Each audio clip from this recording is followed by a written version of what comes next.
शायद बहुत सारे टॉपर से अप्रिशिएट नहीं करते इस चीज़ को या फिर रियलाइज नहीं करते, लेकिन you are the top in the science and maths in the country, like 0.001%, उससे भी कम। तुम्हारा तो रैंक 3 है, तुम तो उससे भी ऊपर हो, मतलब काफ़ी।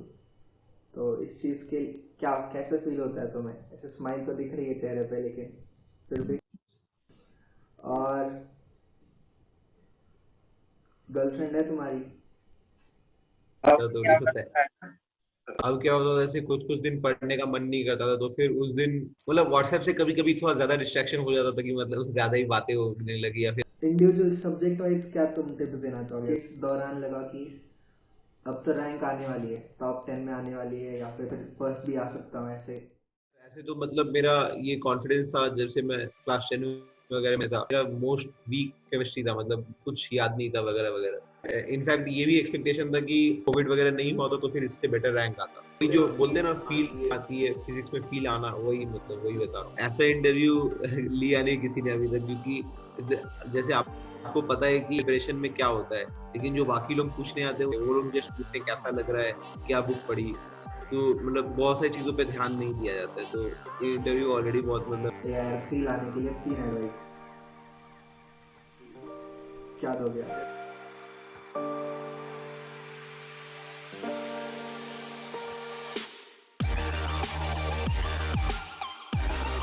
हेलो एवरीवन, अपना चैनल नया है। अगर इंटरव्यू अच्छा लगे तो प्लीज़ कंसिडर सब्सक्राइबिंग। और अगर कुछ डाउट्स हो, कुछ पूछना हो तो कमेंट सेक्शन में लिखो। I try my best to answer as many as I can. Let's see. और thank you for watching. Continue. Okay, Vaibhav, तो तुम हो बिहार से, ऐसा मैंने पढ़ा इंटरनेट पे। हाँ हाँ हाँ, बिहार से। अच्छा, बिहार में कहाँ से? बिहार में एक गांव मेरा बरौनी, एक जगह है बेगूसराय डिस्ट्रिक्ट में, बरौनी एक जगह है जहाँ पे ऑयल प्लांट भी है। वहाँ उसके आसपास एक गांव है, मतलब वो मेरा होम टाउन है, लेकिन मैं वहाँ मतलब हम लोग पहले बचपन से ही मैं वहाँ रहता था, कोलकाता में। हम्म। ओके। कोलकाता में आउटस्कर्ट्स में एक सिटी है, उसमें रहता था। ओके। ओके। और तुमने 11th क्लास में जाके ज्वाइन की कोचिंग कोटा में? एक्चुअली मैं कोचिंग में पहले से था, क्लास 7 से। अच्छा। लेकिन वो कोलकाता में था, 7 से 10 तक कोलकाता में। अच्छा, 7 से 10th कोलकाता में फाउंडेशन किया तुमने, मतलब बेसिकली। ओके, और उसके बाद तुम गए कोचिंग कोटा हाँ में 11 12 में। हाँ 11 12 अच्छा, ओके। तो पहले तो स्टार्ट करते हैं क्वेश्चन से फिर। तो शायद बहुत सारे टॉपर से अप्रिशिएट नहीं करते इस चीज़ को या फिर रियलाइज नहीं करते, लेकिन you are the top in the science and maths in the country, like 0.001%, उससे भी कम। तुम्हारा तो रैंक 3 है, तुम तो उससे भी ऊपर हो, मतलब काफ़ी। तो इस चीज़ के क्या कैसे फील होता है तुम्हें? ऐसे स्माइल तो दिख रही है चेहरे पे, लेकिन फिर भी। मतलब अच्छा ही, बहुत अच्छा फील होता है। मतलब कॉन्फिडेंस बहुत अच्छा हाई रहता है, बड़ा हुआ। मतलब इसके लिए एक मेजर कॉज तो है अर्ली स्टार्ट। तो मतलब अर्ली स्टार्ट की वजह से तुम्हें थोड़ा बूस्ट मिला, तुम्हें लगता है ऐसे? हाँ मतलब एक ओरिएंटेशन टाइप का आ गया कि अब इसी की तरफ बढ़ना है। और क्या है, जैसे जो कॉरेस्पॉन्डिंग चैप्टर्स हायर क्लास के हैं, अगर आप अर्ली स्टार्ट करते हुए क्लास 8 में, जैसे 10 का सिलेबस बहुत मैच होता है, तो फिर आप 8 में 10 का थोड़ा पढ़ा, फिर ऐसे धीरे धीरे आगे का बढ़ते गए, तो फिर उससे आपका मतलब इम्प्रूवमेंट होते जाएगा, तो एक ओरिएंटेशन उस समय से ही आ जाएगा। ओके। और जैसे एनएससीजीएस वगैरह करने से क्या होता है, एनएससीजीएस से मतलब आईजीएसओ तक जाने के लिए एचसी वर्मा पूरा पढ़ना ही पड़ता है फिजिक्स में। तो फिर वो पढ़ते पढ़ते मतलब लगभग प्रिपरेशन जेई का आधा तो हो ही जाता है। सीजीएस की वजह से और अर्ली स्टार्ट की वजह से तुम्हें थोड़ा सा बूस्ट मिल गया। मतलब मैंने क्लास 8 में पहली बार एनएससी 8 में एनएससीजीएस दिया था पहली बार, और प्री आरएमओ भी दिया था 8 में। और दोनों में हो गए थे सिलेक्ट? नहीं, प्री आरएमओ हुआ था, एनएससीजीएस नहीं हो पाया था। उसके बाद 9 में एनएससीजीएस हुआ, लेकिन आईएनजीएस तो नहीं हो पाया। और फिर 10 में मतलब एनएसजीएस हुए, फिर आईएनजीएस हो के फिर टीम में जाके गोल्ड मेडल मिला। सही। लेकिन अगर जिस एग्जाम में नहीं भी हुआ, NSCGS में नहीं हुआ जैसे, तो उसका फायदा तो हुआ, लेकिन हाँ, तुम्हारे जो एग्जाम्स थे उनके प्रिपरेशन की वजह से फायदा हुआ, भले ही सिलेक्शन नहीं हुआ होगा, कुछ में हुआ होगा, लेकिन अर्ली स्टार्ट की वजह से ये फायदा हुआ तुम्हें, उनकी प्रिपरेशन में फायदा होता है। हम्म। और सेकंड कि तुम्हारी पर्सनल स्ट्रेंथ क्या थी, ऐसे लगता है तुम्हें, अगर बाकी बच्चों से कंपेयर करें जो तुम्हारे क्लासमेट्स थे, या फिर 9th-10th में जो क्लासमेट्स थे तुम्हारे, उनसे तुम्हें क्या लगता है, क्या तुम ग्रास्पिंग तुम्हारी बेटर थी, या फिर थोड़े इंटेलिजेंस बेटर था, या फिर तुम डट के रहते थे प्रॉब्लम्स के साथ, परसिवरेंस था तुम्हारे में ज्यादा? मतलब एनालिटिकल स्किल्स ज्यादा थे शायद। ओके मतलब उस समय से मतलब प्रॉब्लम सॉल्विंग एबिलिटी जो होता है वो थोड़ा ज्यादा था। ये तुम्हें लगता है कि तुम पर्सनल एडवांटेज तुम्हारे लिए था ये? ओके। अब तुम्हारा रूटीन बताओ, तुम सुबह मतलब कब उठते थे, क्योंकि बहुत सारे लोगों को एक क्यूरियोसिटी होती है कि टॉप AR3 आया है 2020 एडवांस में, दिन कैसे होता होगा उसका, और मतलब सुबह उठ के क्या करता होगा, क्लास कब से कब होती होगी, स्टडी आवर कितना टाइम होता होगा?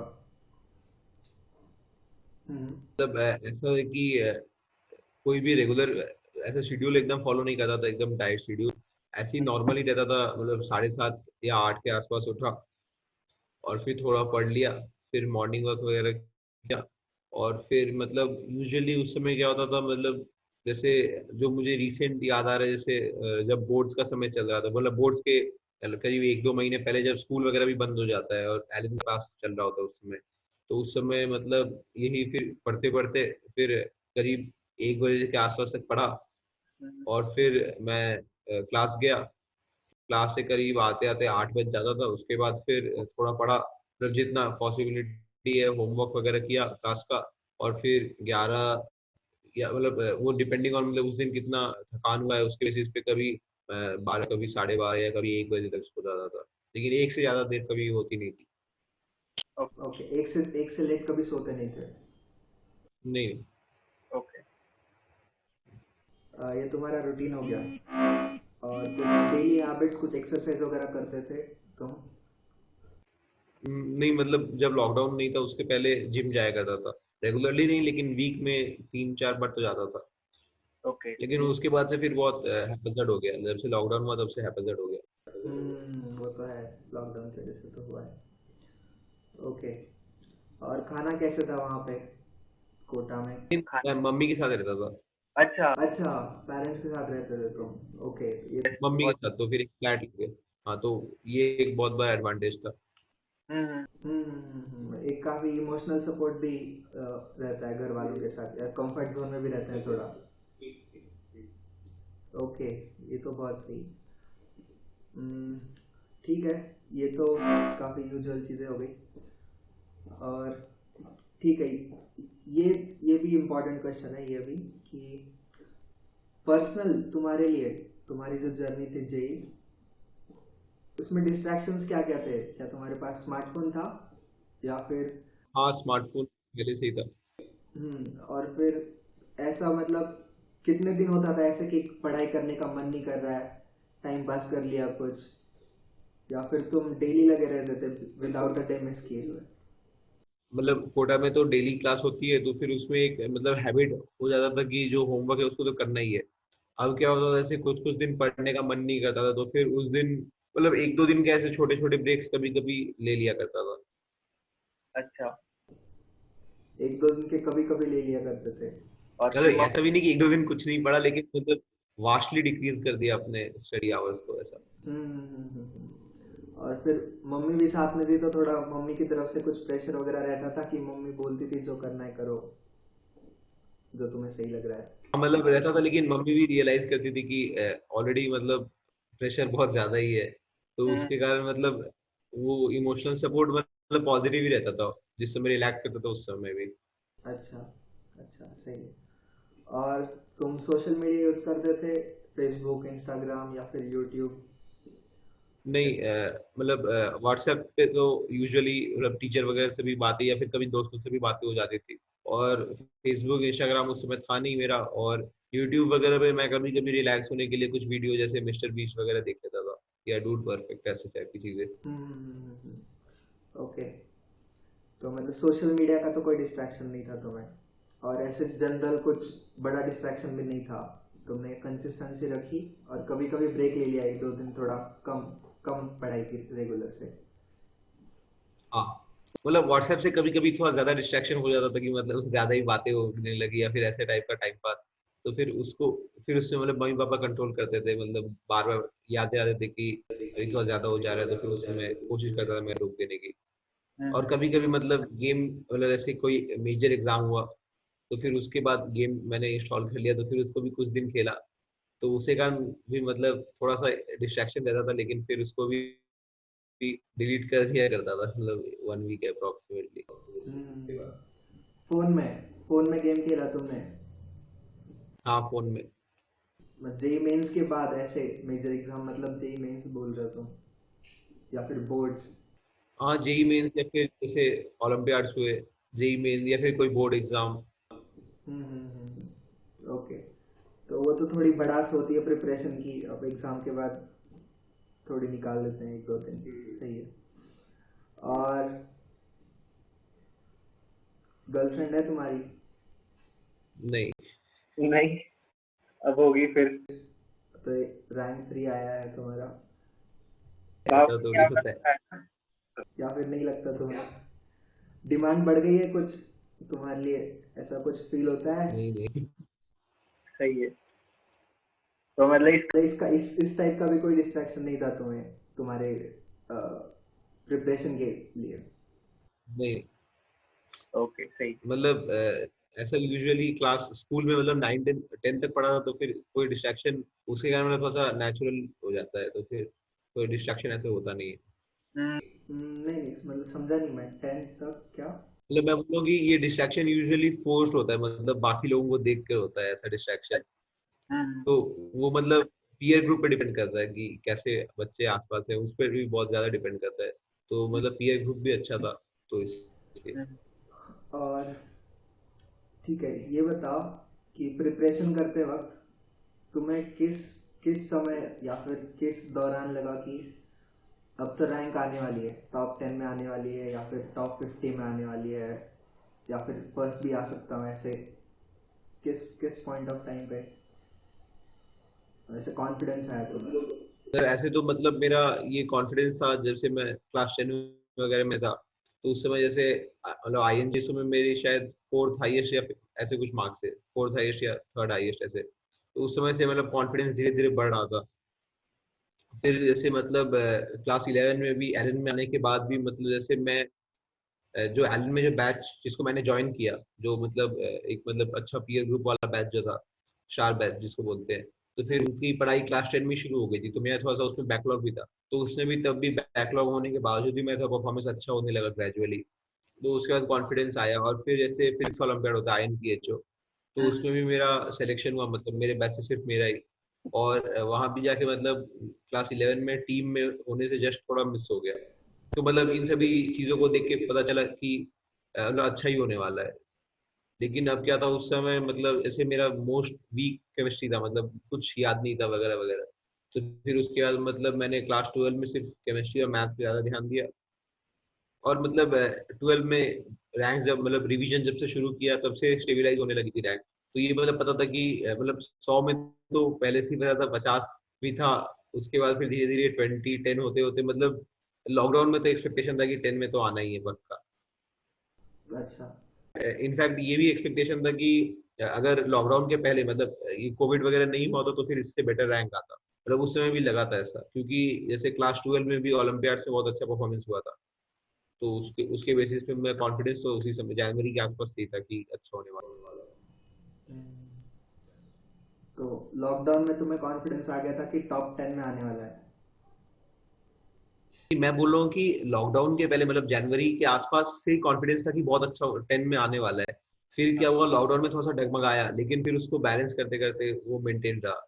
हम्म, मतलब लॉकडाउन में यूजुअली मतलब बहुत सारे अप्स एंड डाउन्स, जैसे मतलब कंटिन्यूअसली उसी सिलेबस को बार बार पढ़ना, जैसे एलन के मतलब उसके हिसाब से हम लोगों का पढ़ाई पिछले साल सितंबर के स्टार्टिंग के आसपास खत्म हो गया था। फिर एक रिवीजन हुआ 1 महीने में, फिर एक और रिवीजन हुआ दिसंबर तक जेई मेंस के पहले, फिर एक और रिवीजन हुआ बोर्ड्स तक, जब अप्रैल वाला मेंस होने वाला था, लेकिन फिर वो भी पोस्टपोन हो गया। तो फिर उसके बाद उन्होंने लॉकडाउन में भी फिर 3-4 बार रिवाइज करवा दिया।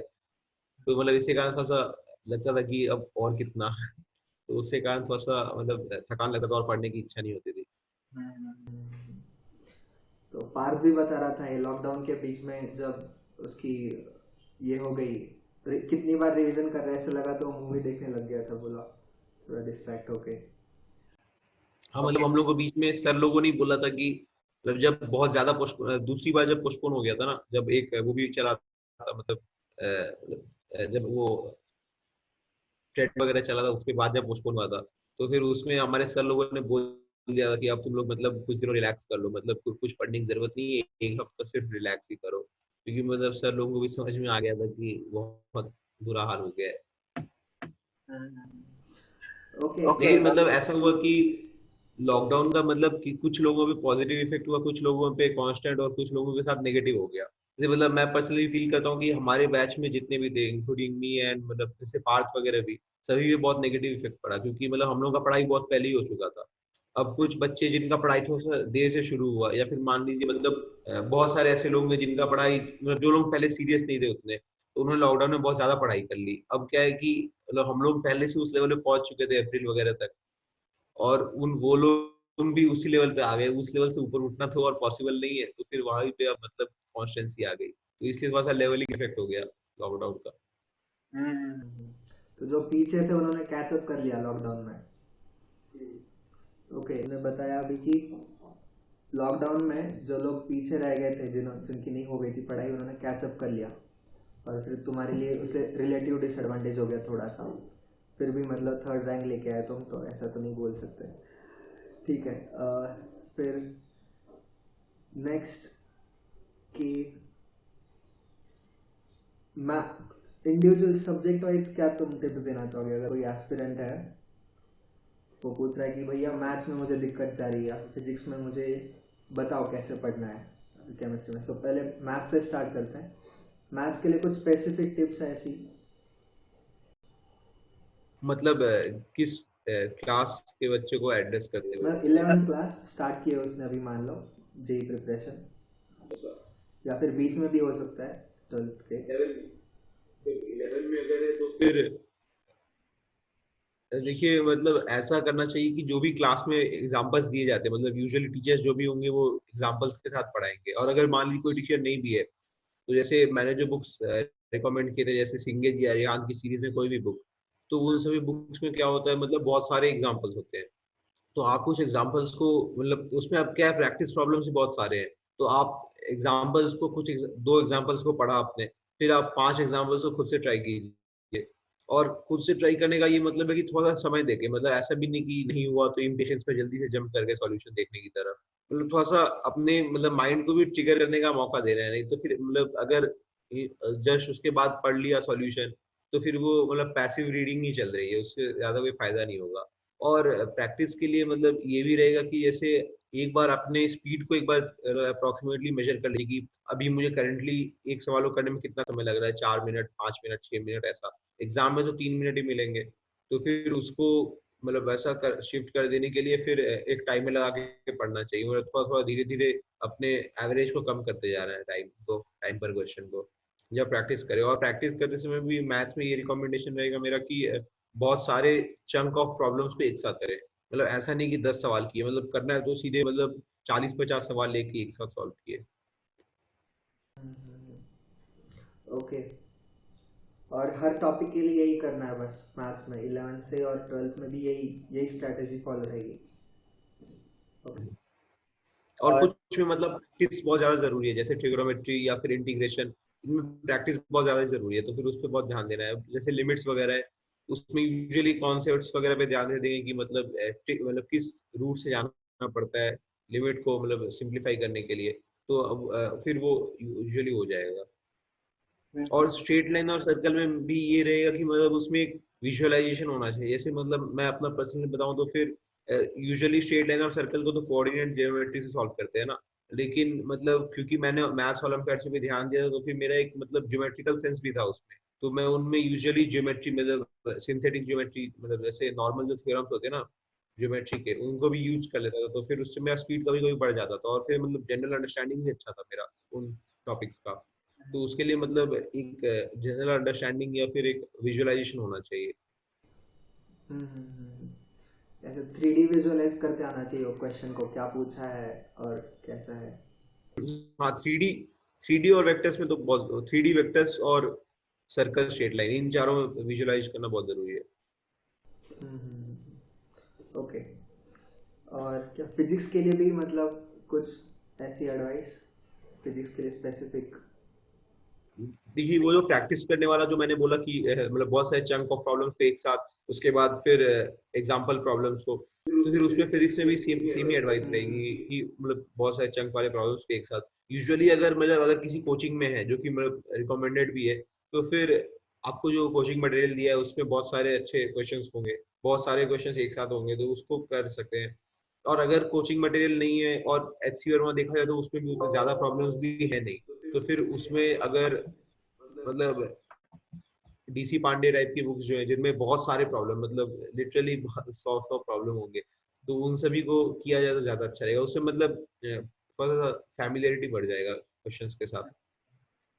और तुमने भी यही फॉलो किया, यही बुक्स फॉलो किया, डीसी पांडे, सी वर्मा? नहीं नहीं नहीं, डीसी पांडे क्योंकि देखिए एलन का जो मटेरियल था वो सफिशिएंट था, उसमें बहुत सारे प्रॉब्लम्स थे ऑलरेडी, तो इसलिए इन सभी में जाने की जरूरत नहीं पड़ी।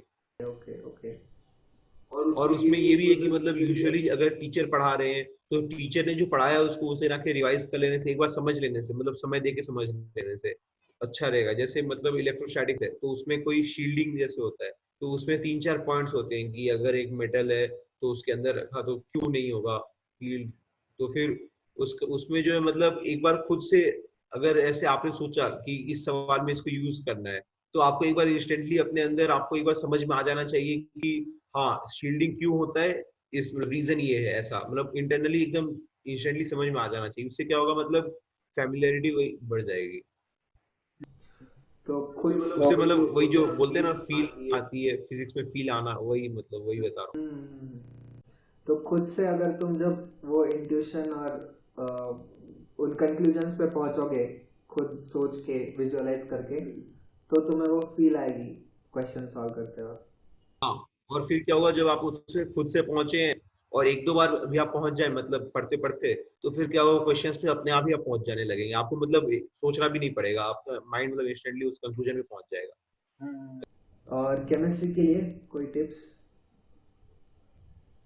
देखिए फिजिकल केमिस्ट्री में यूजुअली जैसे इनिशियल चैप्टर्स जैसे गैसियस स्टेट वगैरह है, इसमें तो अब जो गैस लॉज है उनको समझ लेना है, फिर एक्सपेरिमेंटली डिराइव्ड है, उसके बाद फिर उसके प्रॉब्लम्स के एक साथ मतलब प्रॉब्लम्स में फैमिलियरिटी होनी चाहिए, तो फिर उसके लिए फिर से वही चंक ऑफ प्रॉब्लम्स को एक साथ सॉल्व करना है। तो मतलब मैंने यूजुअली आरसी मुखर्जी से पहले पढ़ा था सभी चैप्टर्स को, एनएसीजीएस वगैरह के लिए पढ़ लिया था आरसी मुखर्जी को पूरी तरह, तो उससे कारण क्या होता है मतलब आरसी मुखर्जी तो ऑब्वियसली बेसिक और सबसे मतलब स्टैंडर्ड बुक भी मान सकते हैं, तो उससे एक अच्छी अंडरस्टैंडिंग डेवलप हो जाती है।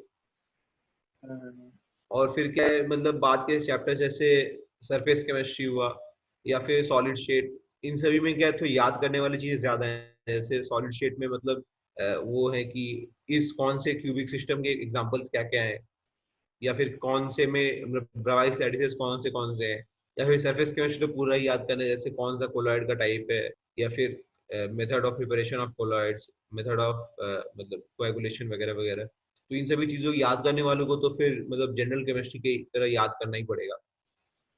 तो फिर मतलब ये याद करने वाला प्लस जो ऑर्गेनिक में बायोमोलिक्यूल्स, पॉलीमर्स, पीओसी, और इनऑर्गेनिक केमिस्ट्री में पी ब्लॉक, एस ब्लॉक वगैरह, इन सभी को याद करने के लिए मतलब मैंने ऐसा किया था पी ब्लॉक वगैरह के लिए तो पार्टिकुलरली, कि जैसे उसमें एलन के बुक या फिर जो एनसीईआरटी है उसमें भी बहुत सारे सेंटेंसेस में मतलब बहुत सारा डेटा होता है ना, मतलब जैसे कि इसका मेथड ऑफ प्रिपरेशन ये है, इसका कलर ये है, तो मैं वैसे ही एक कंपाउंड का नाम लिख लेता था और फिर उसमें व्हाट इज कलर डैश, उसके बाद फिर मेथड ऑफ प्रिपरेशन डैश, ऐसे करके, और फिर जैसे कोई भी जनरल चीजें जैसे मतलब order of stability of chlorides of this group ऐसा लिख दिया, तो ऐसे मैंने मतलब हर लाइन से जो भी सवाल बन पा रहे थे उन सभी को मैंने एक जगह बना के लिख लिया था एक कॉपी में। तो फिर उससे क्या हुआ, करीब 70 से 80 सवाल हर एक ग्रुप के हो गए, जैसे मतलब ऑक्सीजन ग्रुप या हर एक ग्रुप के कुछ सवाल हो गए।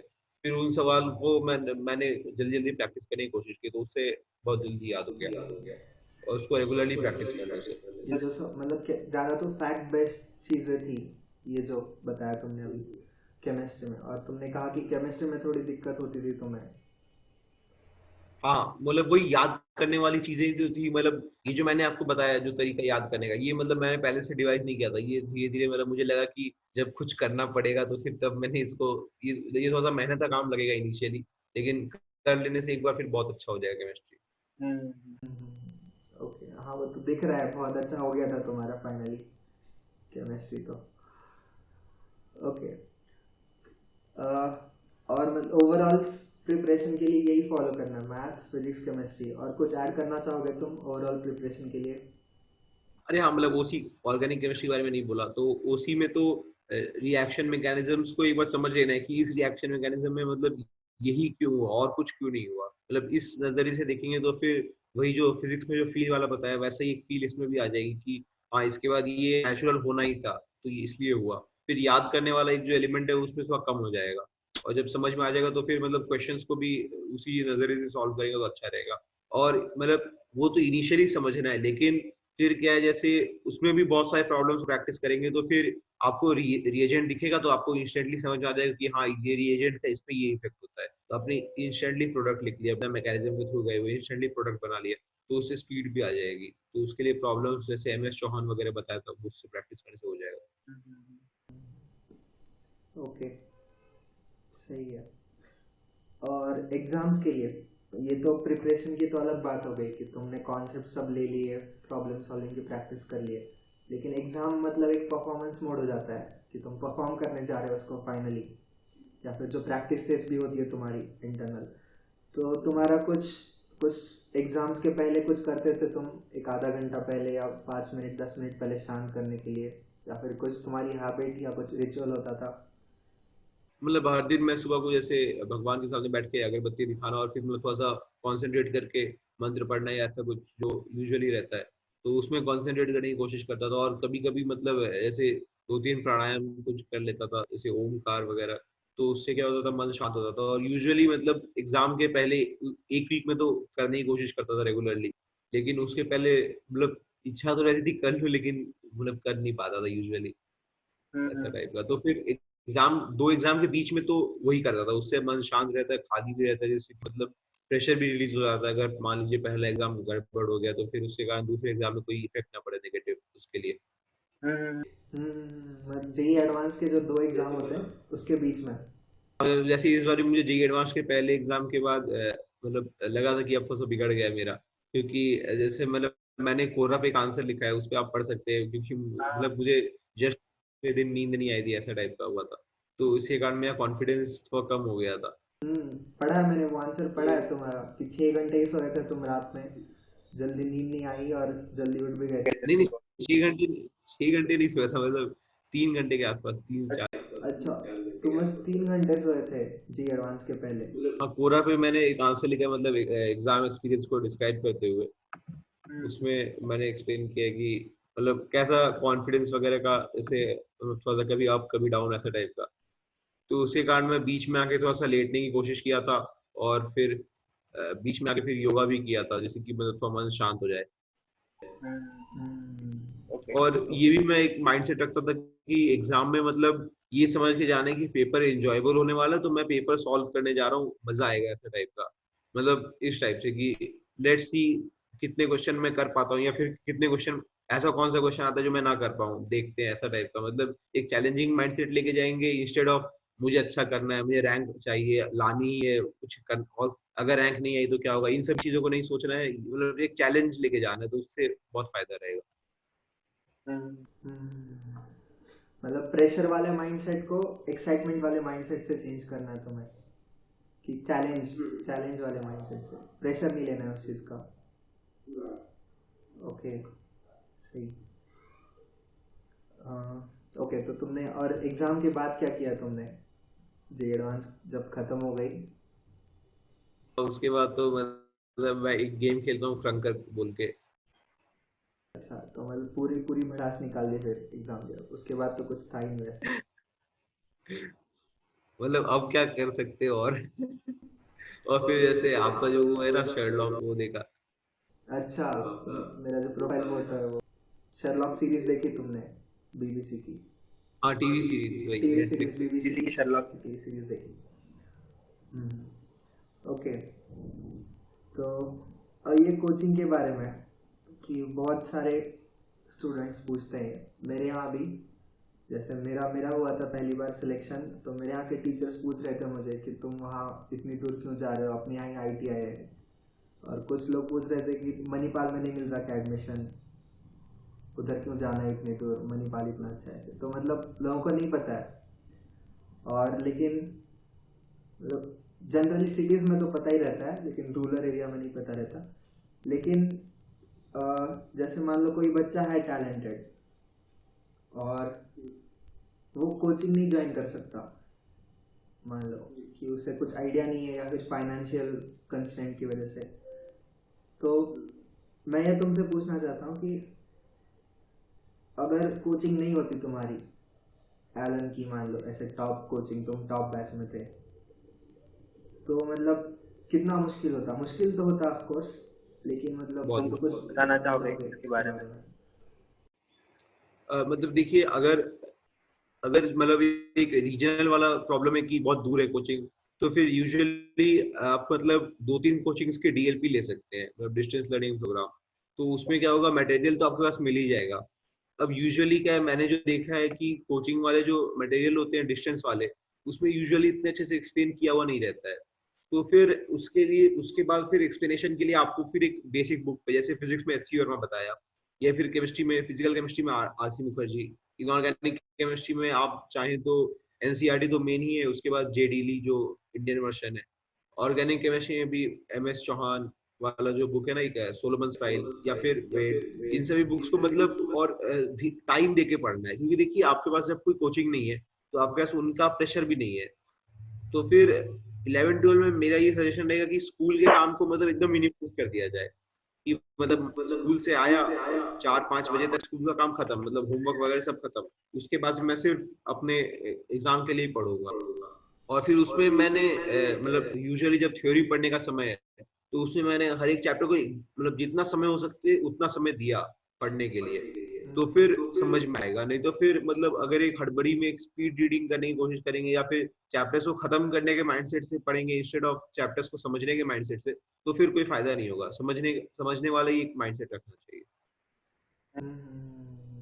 ओके, कि बस सिलेबस खत्म करना है, ऐसे नहीं पढ़ना है, तुम्हें समझनी है चीज़ें इसलिए पढ़ना है। मतलब ये भी एक रियलाइजेशन होगा कि सिलेबस अपने आप खत्म हो ही जाएगा, मतलब 2 साल बहुत है अगर देखा जाए तो। अगर मतलब कोई कोचिंग वगैरह का प्रेशर भी नहीं है, तो फिर 2 साल बहुत है सेल्फ स्टडी के लिए भी खत्म करने के लिए। और उसके लिए मतलब फिर एक बात है कि ऑनलाइन रिसोर्सेज को यूज करना बहुत मतलब जरूरी बन जाएगा। मतलब जैसे अगर आपके पास कोई बुक नहीं है, जैसे फॉरेन ऑथर की बुक वगैरह जो है, जो मतलब बहुत स्टैंडर्ड होती है, तो उन बुक्स को से स्टडी करने के लिए बहुत मतलब फायदा ही होगा आपका, उसमें मतलब डेप्थ बढ़ती जाएगी सब्जेक्ट के लिए। तो उसके लिए ऑनलाइन स्टडी का एक वो होना चाहिए।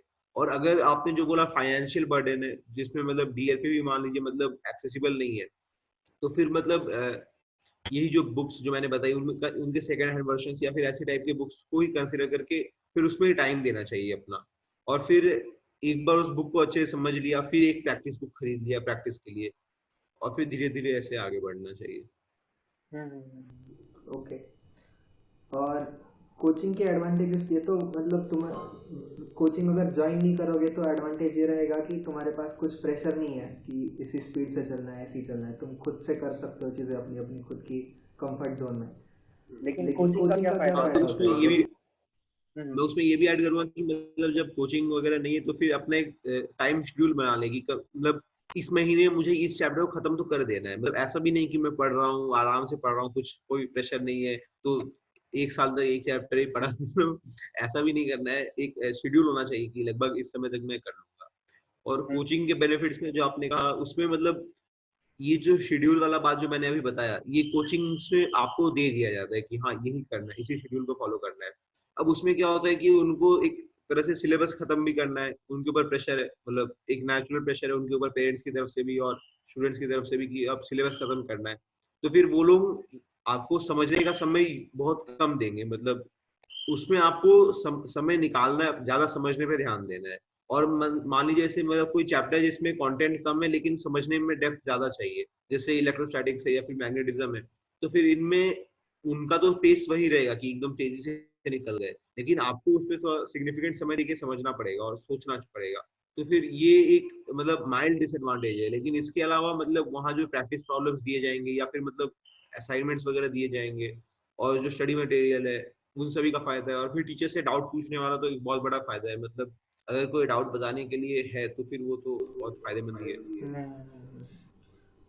और उनके उन टीचर्स तो एक्सपर्ट होते हैं इसमें, उनके अंडर काफ़ी सारे स्टूडेंट्स भी जा चुके होते हैं, तो उनको पता भी होता है किस तरीके से पाथ क्या है एक्चुअली रैंक लाने के लिए, तो वो तुम्हें गाइड कर सकते हैं उस हिसाब से। मतलब टीचर्स, हाँ हाँ बिल्कुल, टीचर्स तो एक्सपर्ट होते हैं कि पाथ क्या है जेई के लिए, क्योंकि उनके अंडर से काफ़ी सारे स्टूडेंट्स गए हैं, उनको पता होता है कि किस तरीके से प्रिपरेशन करना चाहिए, या फिर सब मोटिवेशन भी दे देते हैं सारी चीज़ें, तो मतलब एक पाथ बना देते हैं कोचिंग तुम्हारे लिए।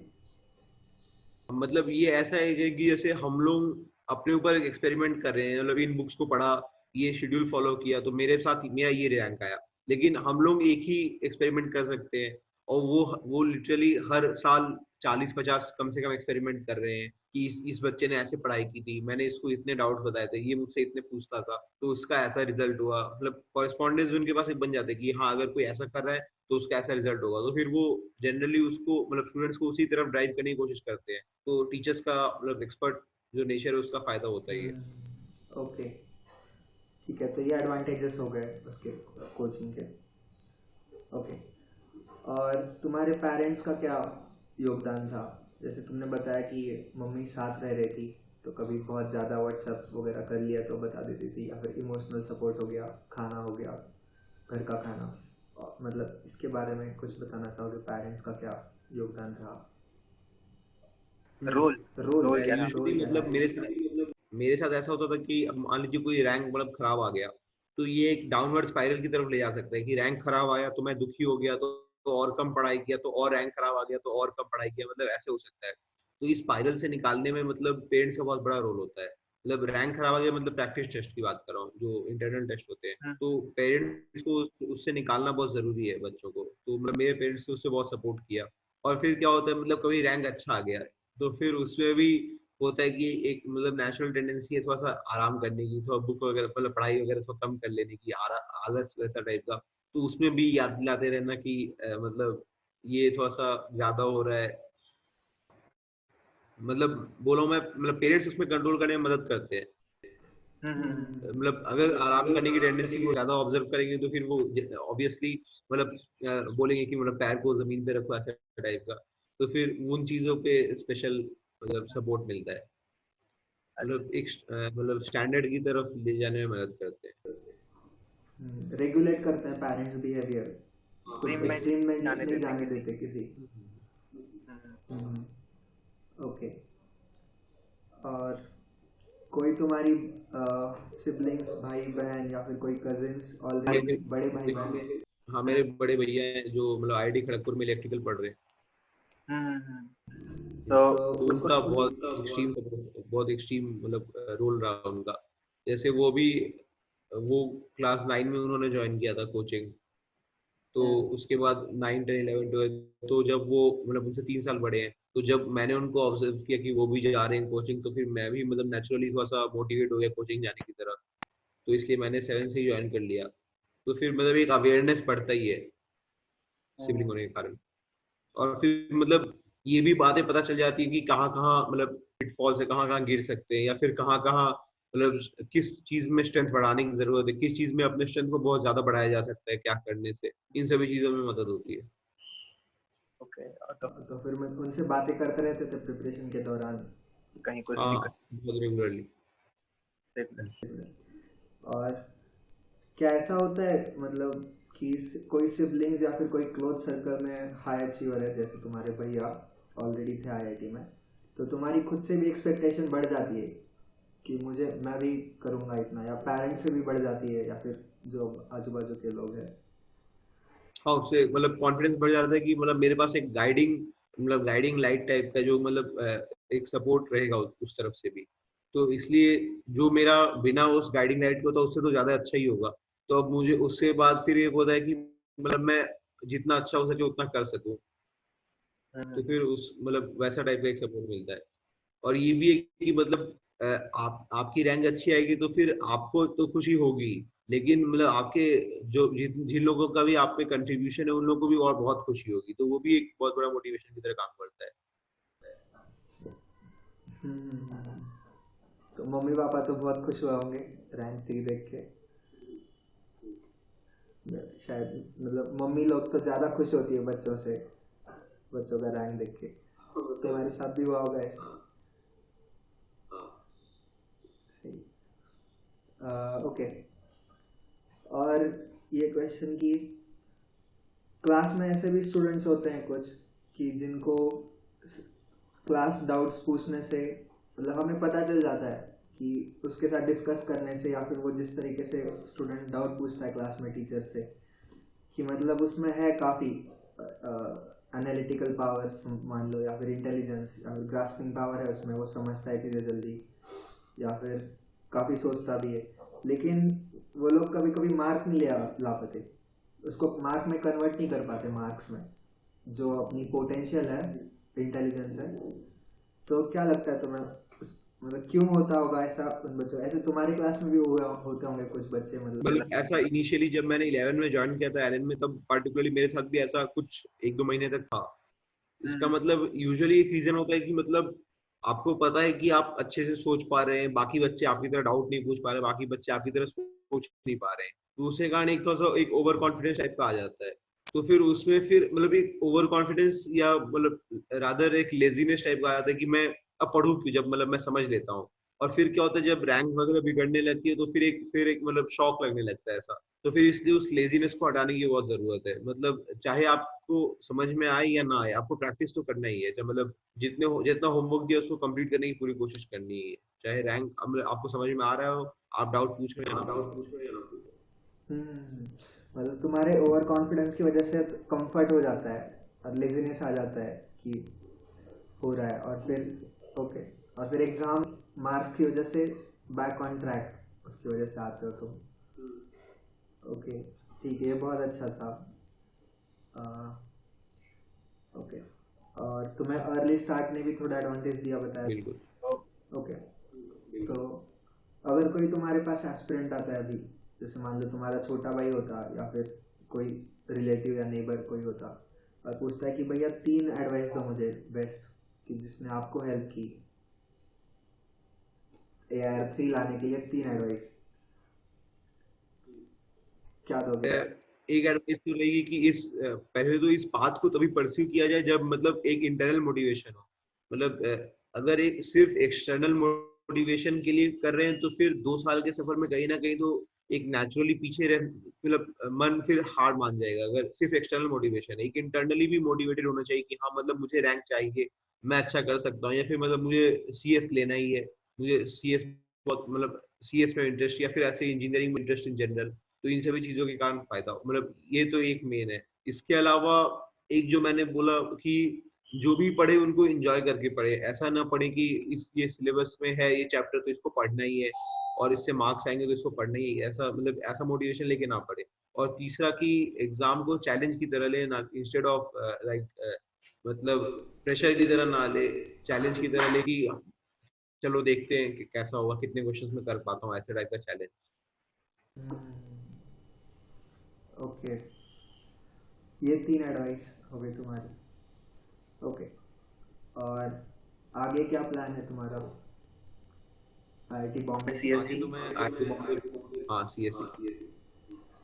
और फिर अभी तो नहीं सोचा। उतना, हाँ उतना दूर का थोड़ा सोचना थोड़ा सा जल्दी हो जाएगा, लेकिन CS में रिसर्च टाइप या कुछ ऐसे फील्ड में जाने की कोशिश करूंगा, या फिर स्टार्टअप लॉन्च करने का। इनोवेटिव मतलब, लेकिन उसके लिए इनोवेटिव आइडियाज की जरूरत है, तो फिर वही देखना है मतलब 4 साल में कैसा माइंडसेट चेंज होता है या फिर वैसा उसके बेसिस पे। ओके, सही। और फ्री टाइम में क्या करते हो तुम? कुछ हॉबीज है तुम्हारी? मतलब फ्री टाइम में जब पढ़ाई चल रही थी उस समय तो अभी हाँ, अभी हाँ, पढ़ाई चल रही थी उस समय और अभी, ऐसे 2 फेज में बताओ कि फ्री टाइम में क्या कर रहे थे या कर रहे हो। अभी तो पूरा टाइम फ्री चल रहा है लेकिन मतलब एग्जाम के पहले की बात की करी जाए तो फिर मैं बीच बीच में मतलब वही बताया ना मैंने, यूट्यूब पे मतलब डूड परफेक्ट या ऐसी टाइप की वीडियोस जो कि मतलब इन्वॉल्विंग हो, मतलब थोड़ा सा फन एक्साइटिंग ऐसी टाइप की चीजें देखता था, या फिर ऐसे इम्प्रैक्टिकल जो या मतलब कॉमेडी टाइप ऐसी चीजें देखता था यूजुअली। इंटरेस्टिंग। और और अभी? अभी अभी तो मतलब गेम खेलता हूँ और फिर वही जैसे टीवी सीरीज या मूवीज। उस समय मतलब पहले मैं गेम भी खेलता था, लेकिन उस समय एक रेगुलेशन भी रखता था कि आधा घंटा से ज्यादा नहीं या 35 मिनट से ज्यादा नहीं खेलूंगा, तो रेगुलेशन भी मेंटेन करके रखता था पहले भी। हम्म, और ये सब जो पीछे ट्रॉफीज दिख रही है तुम्हारी, ये अच्छा ये कब से जमा कर रखी है? मतलब इसमें मतलब ऐसे मेरा भैया का, तो ये सब तो मतलब स्कूल वगैरह में मिलते हैं ये सब, अच्छा, फैमिली अचीवमेंट है वो मतलब। और पापा के भी कुछ हैं अच्छा। ट्रॉफीज जैसे। सही। तो बस आई थिंक इतना ही। तुम्हें कुछ ऐड करना हो और कुछ बताना चाहोगे? नहीं मतलब मैंने तो जो भी बोलने का सोचा था किसी भी इंटरव्यू, मतलब जो एक्सटेंसिव इंटरव्यू है उसमें मैं सब कुछ तो बोल ही दिया, मतलब ऐसा इंटरव्यू लिया नहीं किसी ने अभी तक, क्योंकि जैसे आपको पता है कि क्या पूछना है या फिर मतलब प्रिपरेशन में क्या होता है, लेकिन जो बाकी लोग पूछने आते हैं उन लोगों को यूजुअली पता नहीं होता कि प्रिपरेशन में क्या करते हैं कैसे करते हैं, वो लोग जस्ट पूछते हैं कैसा लग रहा है, क्या बुक पढ़ी, तो मतलब बहुत सारी चीजों पे ध्यान नहीं दिया जाता है, तो ये इंटरव्यू ऑलरेडी बहुत मतलब इन्वॉल्विंग और एक्सपेंसिव था, तो फिर और कुछ ऐड नहीं करना चाहूंगा, और इसके अलावा कुछ होगा तो मैं आपको भेज दूंगा व्हाट्सएप पे, नोटिफाई बिल्कुल कर दूंगा। बिल्कुल बिल्कुल। बिल्कुल, thank you. Thank thank you. You. आपको भी थैंक यू अपॉर्चुनिटी देने के लिए। अरे अरे अपॉर्चुनिटी क्या है यार, तो मेरा प्रिविलेज है ये। और तुम्हारे पेरेंट्स, पापा क्या करते हैं? गवर्नमेंट में एक डीजीक्यू ऑर्गेनाइजेशन है, directorate general of quality assurance, उसमें सीनियर साइंटिफिक ऑफिसर है। ओके, ओके, मतलब डिफेंस मिनिस्ट्री वगैरह। Ministry of defence. Okay okay, बहुत सही यार, बहुत सही। तो तुम्हारा कुछ प्लान है ऐसे डिफेंस के लिए वगैरह कुछ करना?